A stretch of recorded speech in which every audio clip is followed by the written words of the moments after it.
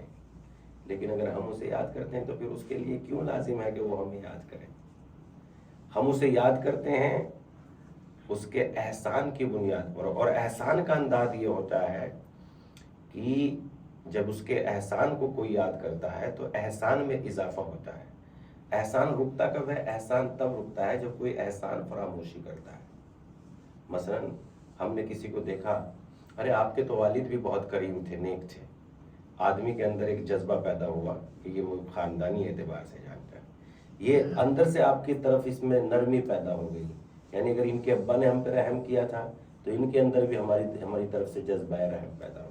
لیکن ہم کہہ رہے تمہارے باپ بھی ایسے ہی غدار تھے اور تم بھی ایسے ہی غدار تھے، تو گویا ہم نے جو ہے سلسلہ احسان کو اپنے ہاتھوں سے قطع کر دیا۔ تو یہی طریقہ جب ہم اللہ کے ذکر کو یاد کرتے ہیں اور اس کو یاد کرتے ہیں، اور امام ہمارے پاس تو قسم خدا کے ایسے خزانے ہیں کہ اگر ہم دعائے صحیفہ سجادیہ میں سے وہ پڑھے، کیا دعا ہے ابو حمزہ سیمالی، اے پروردگارہ، امام نے فرمایا مالک میں وہی ننگا نہیں ہوں جس کو تو نے لباس پہنایا، میں وہی بھوکا نہیں ہوں جس کو تو نے کھانا کھلایا، میں وہی گونگا نہیں ہوں جس کو تو نے بولنا سکھایا۔ عام الفاظ نہیں، میں وہی بہرا نہیں ہوں جس کو تو نے سننا سکھایا۔ عام الفاظ نہیں، غور کریں، اگر مثلا خلق کر دیتا اور رزق نہ دیتا، دیکھیے کیسا در در کی ٹھوکریں کھاتا پھرتا، ایک دانہ نہ پیدا کر سکتا تھا، مگر میں وہی بھوکا ہوں جس کو تو نے رزق کھلایا۔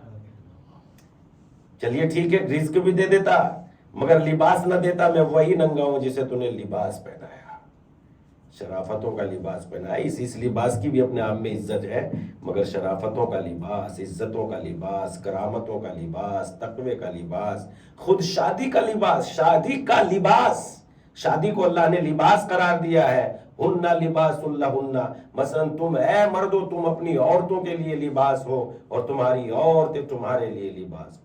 کیسا کیسا لباس پہنایا۔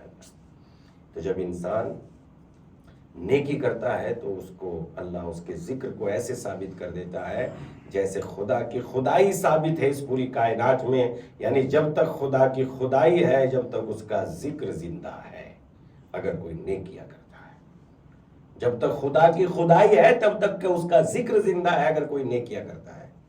آپ کہیں گے کہ ثابت کیجئے، ہاں بالکل ثابت کر دیتا ہوں۔ حضرت حر نے نیکی کی تھی، کوئی مٹا سکتا ہے اس ذکر کو قیامت تک؟